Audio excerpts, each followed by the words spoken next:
Welcome to What the World Needs Now, sponsored by Harmony Academy from National University. In this episode, Tom Whisinnand and Josh Monroe talk with Lucy, an amazing and inspirational learning support specialist in the preschool special education space.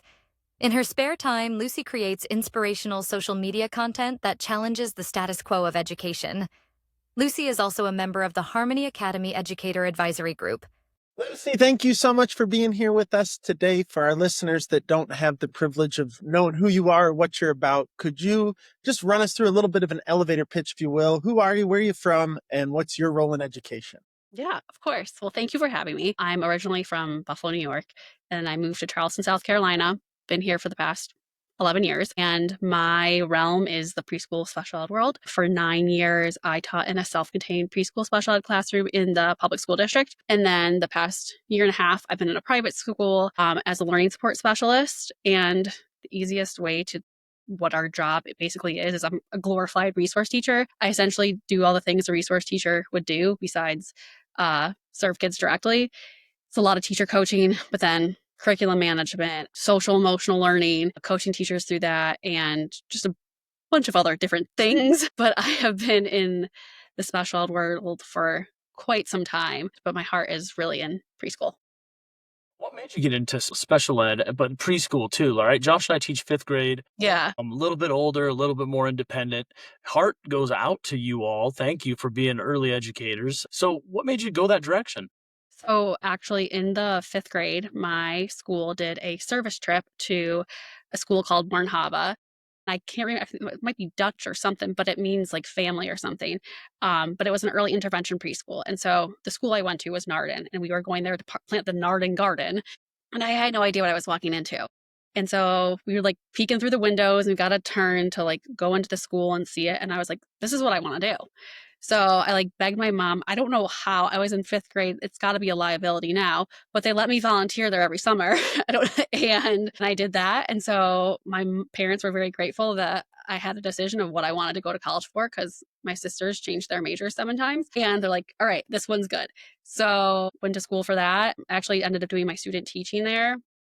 But then also the other side of it too is my sister and myself, we both had learning disabilities. So I was like, well, I want to go into early intervention because I just loved my experience at Born-Hava, but also like I struggled a lot in school. I had teachers telling me, you're not going to be able to do anything. They're like, they wouldn't make accommodations for me. And my mom, thankfully, was a social worker. And so she was very well versed in all this. And so from a very early age, she instilled how to advocate for myself. But I know not everyone has that. And so that's also like a big thing is just instilling that confidence in students, even in special ed preschool, to like advocate for themselves and giving their parents the tools to advocate. That's like a huge thing running into special ed, and especially with like red tape in districts. And them not knowing how to advocate. So I had some personal aspirations from it, and then just kind of just what I wanted to do since day one. Can you give us some of those ways to help students learn to advocate for themselves? Because I'd like to be able to help my students with that as well. It's especially in the special education side of. Mhm. So for me, it's a little different because a lot of the students I worked with, some of them are non-speaking, some of them might not necessarily have a lot of skills as far as social skills or academic skills in place yet. They're working towards those. So for me, the big thing is a lot of my students were using assistive and alternative communication. Like some might look at it as like a core board, or you might most like well-known thing is people have like a tablet. You press buttons and then there's speech output, right? So my thing always was I'm teaching those kids to say no first. My first thing because no is self-advocating. No, I don't want to do that. Like that is when we're instilling it now. It's okay to say no as a 3, 4, 5-year-old. And I think sometimes it gets misconstrued as disrespect. And so as a child, when we're telling kids you can't say no, you're taking away their advocacy. So for me, I was like, well, first of all, they're talking using their AAC. So I'm just grateful for that. But it's such a huge thing, I think, to instill at a young age. Like, it's okay to say no. It's okay not to do something. After that, you can teach the difference between, there's some things that we have to do or be like, we can not want to do, and we have to do it, but we still have to instill that power that like you have the ability to say no. And I think that's like a huge thing that gets lost in preschool. Lucy, I need to unpack this with you because I know for a fact that there will be teachers out there listening, watching that are like, hold on a second. A kid telling an adult in the educational Mhm. realm, no, I'm not doing that, It's or a huge no, mind I'm not. shift. Yeah, right? So, Days, the disrespect. Yeah. but that's And the truth, Josh. You know that's people out there that are going I'm to from say New that. York and I came to the South. So like respect is a big thing in the South. And like here, so much so not only are you saying no, but you better put a ma'am after that. Like they're very like there's like you said no, it's no ma'am, not just no. And I'm like it's okay. They're 3 and 4 years old. They don't need to say ma'am. Right. But yeah, I see it all the time and having to coach teachers through that a lot. And they're like, well, he told me no. And I go, but what was the context of it? And Yes. so then you break that down and you walk through it. So was it like he said no because you didn't want to do it? Okay, then you have that conversation. Hey, Johnny, thank you for telling me what you like and you don't want to do it. Here's the thing. Your job at school is you have your can do's and your must do's. And this is a must do and we have to do it. Now then you break it down into a choice because then kids love to have that power, right? So you need to make it an option. Do you want to do it with your pen or do you want to do it with the crayon? Which one? And then giving them back that control. But like just because they said no doesn't mean they have to go to the office. It's just you got to meet them where they are.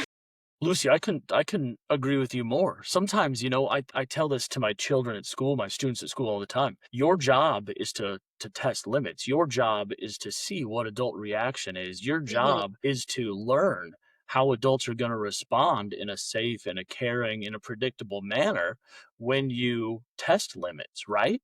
Right. And and so how do I react when they say no? Okay. And sometimes I just walk away. And you know Yeah. what? I'll look back 2 minutes later and they're doing what I asked them to do, but Right. they want that autonomy to say, "No, I don't wanna do it right now." Right. And It'll that's get like done. too when you get into like the nitty-gritty of it essentially. If you have like a kid that has a chronic issue and not necessarily just saying no, but like other things, it's behavior is falling into 4 categories. It's either sensory, attention, escape, or tangible. And 9 times out of 10, it's attention seeking. So people don't realize that you're feeding into what they want. You can do it like we would essentially we call it a replacement. Like you can replace it your attention to them, but in a positive way. And so I think for people outside of special ed or that don't necessarily have formal training and like trauma informed or social emotional learning, that's a huge mind shift. But like then you also look into it from like different cultural perspectives. Mm.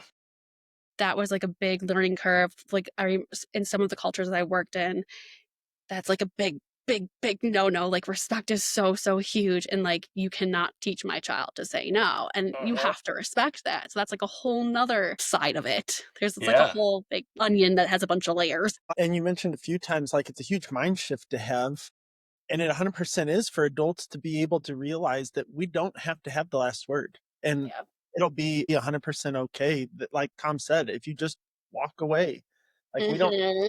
that's how we get into power struggles. And that's where we start to see behaviors Yep. escalate and those bigger issues come out. And just like Tom's talking about, that's when we have to be able to show kids and model for kids how we're going to react when maybe things aren't going the way we want them to. Yep. And I think too, like we do a lot of coaching. I do a lot of coaching on that with teachers is you have to be calm and not elevated. Like an Mm. elevated adult cannot help an elevated child.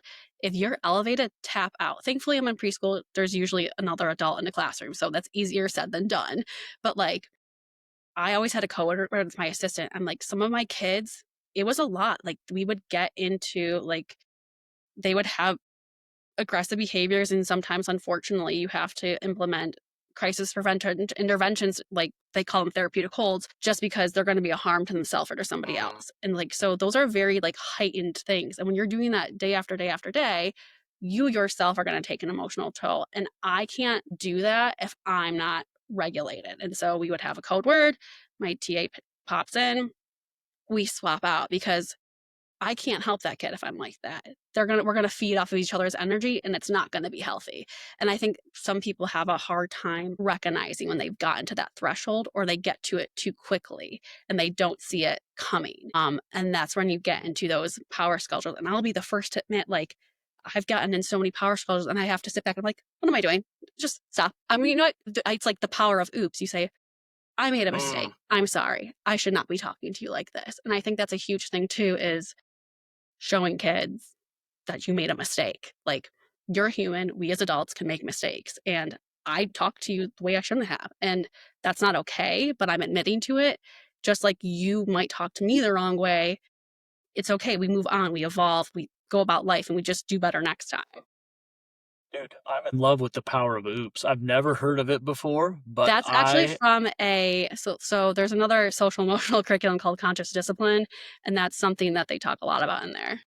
I think that is so powerful Yeah. because it really does provide like the whole avenue to repair relationships and Mhm. get back in a positive standing with another human that you may have wronged. Right, That's and I think awesome. it also, like, validates kids because, like, they're even in preschool, they know when you've messed up, and they'll be the first to tell you, but the fact that you're admitting to it, like, I guess for some kids, it's like they kind of, like, won, like, they power struggle, right? And, like, if that's what they get out of it, let them have it, but, like, I think it's just everyone's human, and we Yeah. have to, like it's just so many people again, it goes back to that respect thing. Yes, you should respect your teachers and adults in your life, but, like, at the same time, they're still human, we're all human, and on a human level, like, I think that's where we have to go through, and that's the whole thing where the majority of behaviors are, like, connection seeking, like, they just want that connection. And I think, at least when I think back on my schooling, the teachers that I had the best relationships with were the ones that humanized being at school, right? Mhm. It wasn't about, I told you to do this, so you're going to do it. It's the ones that like cared for us and loved us for who we were and pushed us to be better human first, right? And those teachers too, I feel like that you do there's, like, twofold with that, like, some teachers that you respect the most, like, you're gonna see kids that might be pushing your buttons. This happened a few times with some of my kids. They knew they were very attention seeking, but they did it to me, not to anybody else, because they knew at the end of the day, I was gonna say, "I love you. You're, like, worthy. I'll see you again tomorrow." Because I knew I can act a fool with her because she's not gonna judge me and she's still gonna love me regardless. Like, there's that part of it. Like, there's it's yeah, those kids are the connection seeking kids. Yeah. You know, Lucy, you've talked a couple different times about the power of social, emotional, learning, giving kids social, academic, but also emotional skills to really meet their full potential. I know you and I both, and Josh does too, a little work with Harmony from Harmony Academy and National University. How does that look in early childhood? I mean, it's basically the same thing that you do with older kids. It's just changing the terminology. So less words are more with younger Mm, kids.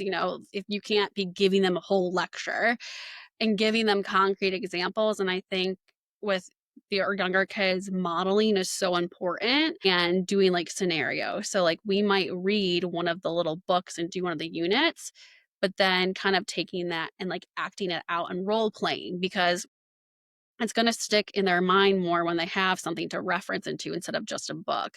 But I think the big piece about it is just like the language, keeping it age appropriate and keeping it short. Going into the power struggle thing too. It's that language. So you have these teachers that just like blah, blah, blah, blah, blah, and you feel like, no, you lost them. They're looking at the wall or with the cars driving by. They don't their attention span is so short when they're 3 and 4 years old. Like keep it short. It's that way when they're 10 and 11 Yeah. too. Got to imagine that fifth graders are just big preschoolers. Pretty much, yeah. I took my son up to practice hitting baseballs the other day, and one of his hitting coaches was up there. And I'm not a coach. I just sit there and I try to help him the best I can. But the coach came over and he was talking to me. He's like, you know what? The best way to help him is one, less is more. The more you Mhm, say, the more he's going to focus on how his hands should be. And he's going to think about that more and mess up. And two, don't coach him while he has a bat in his hand. And I sat there and I was like, that's exactly how teaching is with kids. mhm. They are escalated. We can't help them in that moment. We have to help them get back down to a level where we can have conversations with them. So as I was listening to him, I just made so many connections with teaching. I was like, I'm gonna act like I'm teaching Mm. something. And that's So a good point. I think so many people, when a student is elevated, that's when they start using the tools in their toolbox. It's, okay, I'm Mm. gonna get the social story. He's gonna take that social story, he's gonna smack you in the face with it. Like, rip he's it up. not like, this is not the time to be reading the social story. Like, you have to teach those social emotional regulation skills when they're calm and we're not in the heat of the moment, like, because then it's going to take them a minute to like adapt those skills, but then eventually they can apply it when they are elevated, or you can reference them when they're, but like just like that, you can't coach them when they're in the middle of it. Right. Yeah, I think that's so true. You got to give them the skills so they can use them in the moment. Don't give them Mhm. the skills in the moment. They have to have them before they get there. Lucy, we talk a lot on the show sometimes about like work-life balance or staying inspired and bringing that energy, that charisma every single day. How do you stay inspired? Are there books? Are there authors? Are there certain people online you go to look at? What would you say to people who maybe kind of struggle busing it? Here we are in April. It's almost the end of the school year. Mhm. It's a heavy time, Yeah. right? So what Yeah. advice do you have? I think it's so situational. Like, it depends what your situation yours at school is, because I've been in schools that were like not a right fit for me. And so my solution there was just finding a different school. And now I'm happy, kind of thing. So that's like the extreme end of the spectrum, right?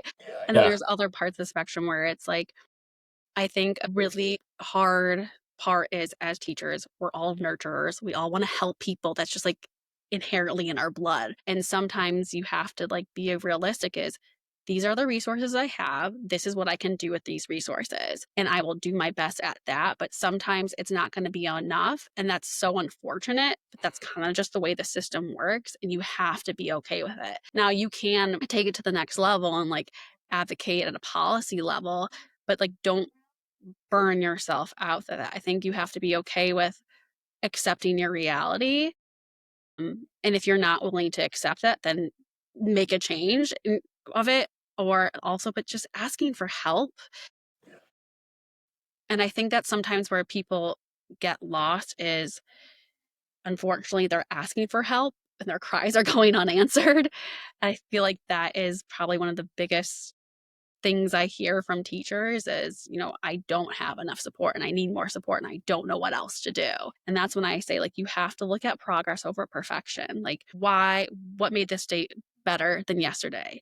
Like, you just have to, if you look at it as, well, we didn't do all these 500 things, but you did one of them, like, that's progress. And I think within my world of special ed preschool, just nationally, there's teacher shortages and issues and staffing and all the things in special ed preschool. And my biggest thing is that I tell all those teachers, like, were the students loved?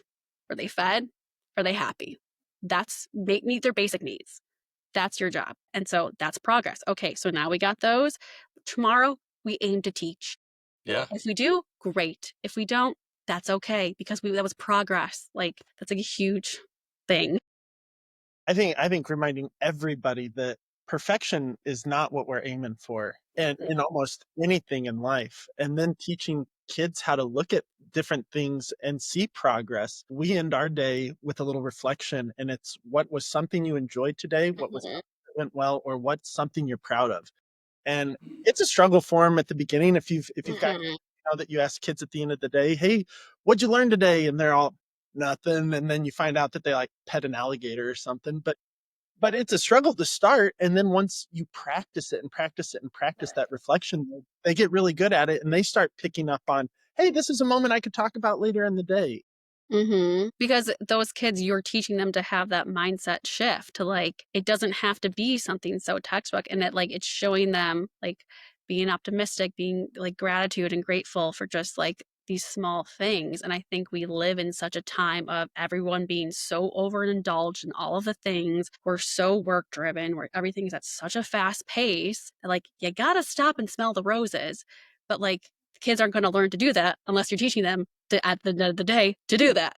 Right, and one reason I started doing that was because you'd have kids that had a hard moment, and they felt like their whole day was ruined because of that. Mhm. try to get them to realize, hey, one bad moment doesn't need to ruin the other Right. 23 hours that you have in this day. So you talked about, and I love it because I think you're like the third or fourth person in a row that's talked about the importance of understanding if you're not in a place that's healthy for you, it's okay to leave. Mhm. We've talked about teacher guilt on here. We see it as Tom's talking, Yep. "Hey, these are my kids. Like if I leave them, it's like I'm abandoning them." Mhm. But it is so important for us to be able to recognize those feelings inside of us. Have you ever had a moment like that? Like I know I did back when COVID started. But I had that teacher guilt of I can't leave, and I stayed probably 2 or 3 years too long for myself. Mhm. I got to the point in that last year where I was a grouchy teacher. I was a grump to be around. So, have you ever been in that? I know there's a lot of nuance that goes into what I'm asking. Yeah, that was like a big thing for me the past 3 years. So I was basically like at like my dream school ever, best school ever, loved my admin, loved my team. It was amazing. And because of different just like program needs, they essentially moved my program into a different school. Mm. And I live in a state, there's no teachers unions, their contracts are kind of loose. So I had to do it. And I was like, okay, I'm gonna do it. Let's just go to this new school. And the new school is really, really hard. And it was not a good fit. And I was like, I had to see it out till the end of the year. My mental health took a huge, huge Mm. toll, but I was showing up for the kids. So I want to see this through. Because I knew there was a light at the end of the tunnel because I then was going to go to a different school. It's like, this school's going to be great. I'm going to love it. Got there, was not great. And I stuck it out the entire year. I did it. And then at the end of the year, I made a decision. I can't be doing this because I was finding myself just like my mental health was so bad. And just like an elevated adult can't help an elevated kid, a depressed adult can't help a kid. And so I saw myself getting more frustrated with the kids than I should be and taking it way too personally. And I was like, this is not okay. And I don't want to show up for my kids like this. So there was guilt in leaving them, but also there was guilt in like how I was already performing. So like which one's worse? And so I did end up leaving. I'm in a better school with a much better fit. And I have since then visited my old school. And that was really hard for me because I was like, I felt so guilty because things were just different. And I felt bad, but at the same time, I think you do have to be a little selfish because you can't help them when you're in that state. And that's what I had to remember myself. Like, I can feel guilty, that's okay, but you set a time limit of feeling like that. Like, you want to have a pity party? Great, knock yourself out. I'm gonna set a timer for 10 minutes. If I need to cry it out, if I need to vent to my mom or my husband or somebody, but then you move on because it's done with. You can't change it. Like, it's okay to sit with those emotions, but do not let them fester. Like, just give it the attention it needs, get out of your system and go. You're also like the third or fourth person in a row that said that exact same thing, right? It's okay to have these emotions. It's okay to feel bad. It's okay to feel stressed. It's okay to feel whatever you need to, but don't live there. Don't Mhm. dwell there. Don't allow yourself to get so far down in that pit that you can't get out of it. And I Yeah. think there's some real power to that, right? So I'm so thrilled to have you say too, like, I was down, but I found a situation that met my needs as a human and I'm better off for it. Yeah. Lucy, one thing that I really admire about you is you're a change agent. You inspire others, you're online. Tell us a little bit about your online presence. Tell us a little bit about how you use that as a platform to really So inspire early educators and other people around the globe. that was kind of like it randomly happened. I didn't intend for it to be this. I started it as a way to post pictures and things of our class. It was a private group for just my class. And like with parent written permission, it was literally for like the 14 families that we just like posted stuff there. And then it kind of evolved to the parents like saying like, hey, like they ask me questions like, can you like make a post about this? Can you make a post about that? Like educational post for just my classroom. Like even like a parent, like from a marketing standpoint, my name is Alternative Way to Pre-K. It's horrible for marketing. It's a mouthful. It doesn't work. parent just came up with it and then it stuck. We continued to go that way. And then some of the parents would be like, well, I have my friend out in Kentucky has their kids in a special ed. Can we add them to the thing? And I'm like, yeah, but like, again, I have to get written consent because there's all these pictures, right? So it just kind of happened where people, my little small niche classroom, were sending other people to me. And I was like, listen, this is kind of like becoming more of a thing.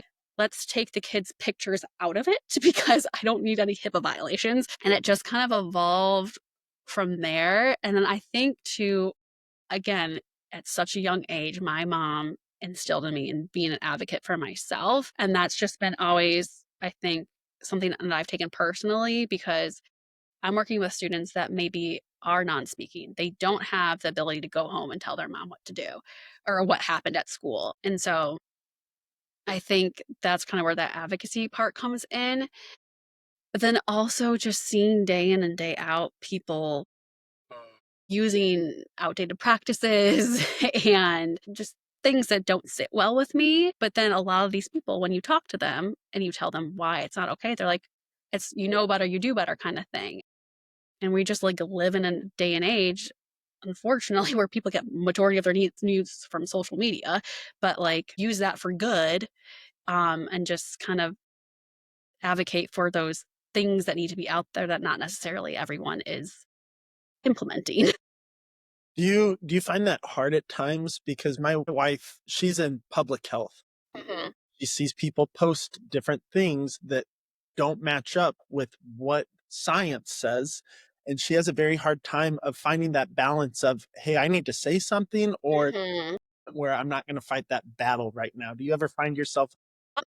Yes, and I think it's all about delivery. I don't wanna say I'm, like, very blunt. I mean, I grew up in, like, a very loud Italian household, so, like, you say what's on your mind in my family, but, like, as a professional, you can do that, but you're not gonna be screaming across the dinner table. So it's like, how do you convey that message in a polite way? I think that's a big piece of it.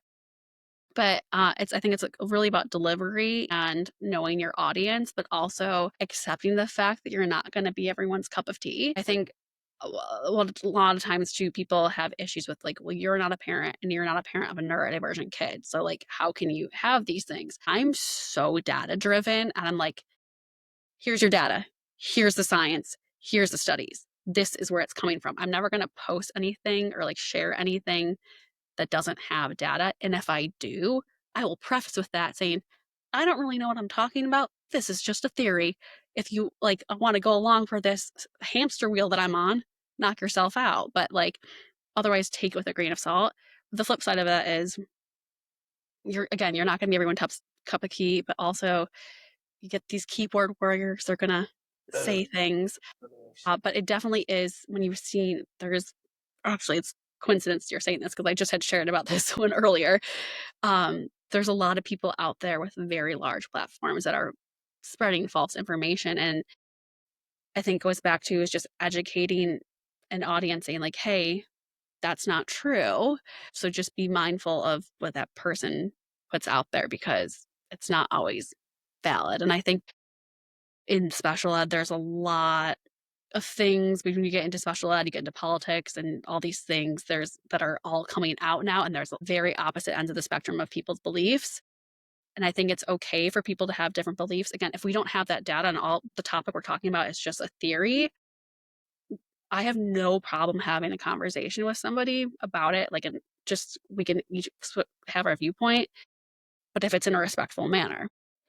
And it's when people 100%. have the disrespect, then I'm just like, "No, thank you." So it's okay to have varying opinions and various theories about different things if there's no data to prove otherwise. But if the second someone starts being disrespectful, I'm just like, "All right, you're too elevated to have this conversation. Move on." Well, it kind of goes back to like dealing with students, right? Like the whole Mhm. elevated, being able to regulate your emotions, being able to hear something you may not agree with, but not have an emotional, visceral reaction to it. Like it's kind of a big deal if you want to have any kind of political or any kind of meaningful conversation. And so some of the skills that we really try to get people to have in an educational setting seem to be Mhm. lacking amongst some adults, and even face-to-face conversations. You see the sensational clips online, and it really is disheartening that America, and parts of the world are really coming to a time where we can sit and scream and yell and accept that that's Mhm. how political and other conversations happen.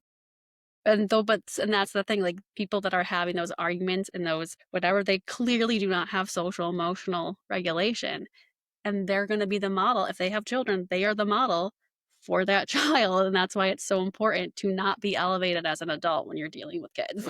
Yeah. Well, I love that you talked too about the importance of your delivery. I think about one of the videos that I made. This student came out to me, but didn't come out to their parents. Mhm. And I struggled in that moment of, I'm a parent. If it was my kid, I'm going to love them no matter what. I want to know. Right. And so my administration had told me, you need to tell their parents. And I did. And it did not go anything how I would have imagined it. But Mhm. I told this story, and the delivery that I got from the LGBTQ community was amazing. And the way that they helped me change my thinking on this, that not every student, not every kid is coming from a family that's going to be loved and accepted, Mhm.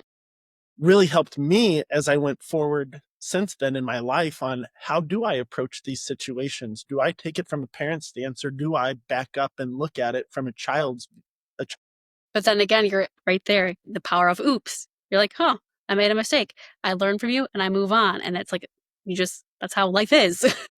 And I talk about that story when Tom and I go and speak. I talk about it almost every place I go because I've never gotten the chance to tell that student face to face, I'm sorry. And so I'm hoping that at some point At somebody some point, it will come across their desk, yeah. comes across that, hey, Mr. Monroe is sorry. He knows he made a mistake. So I like that And I too.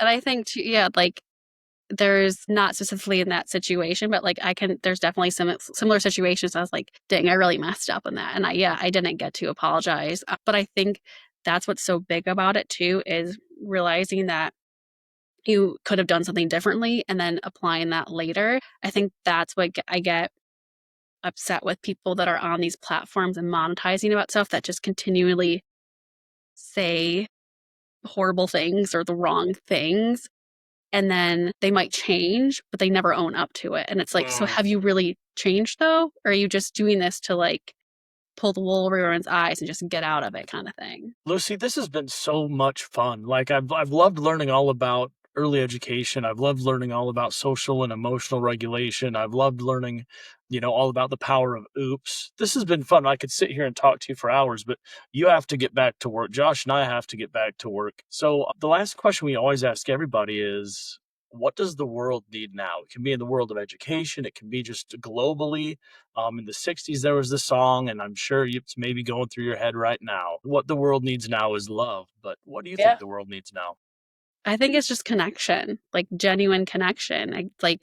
Again, we just live in overindulged, work driven, fast paced. People don't have time for their kids. They don't have time to just like sit and talk with somebody. You can learn a lot with somebody when you just spend the time to connect with them. And maybe your like internal bias for them will change, or like you might understand why they do things the way they do.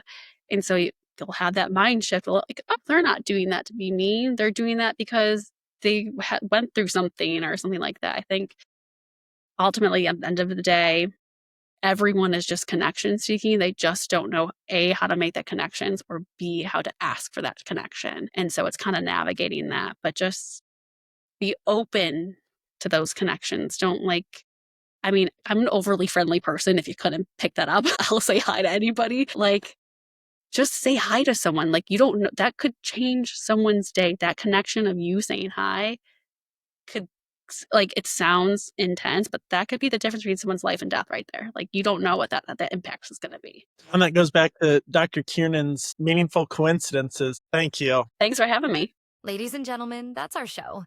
We're so thankful and appreciative that you took your time to listen to Ms. Lucy on What the World Needs Now, sponsored by Harmony Academy from National University. Please be sure to follow What the World Needs Now on Apple Podcasts or wherever you download your podcasts.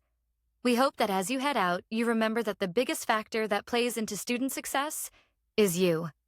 Your love, your passion, your empathy, your dedication is exactly what the world needs now. Thank you for all you do. Have a good one.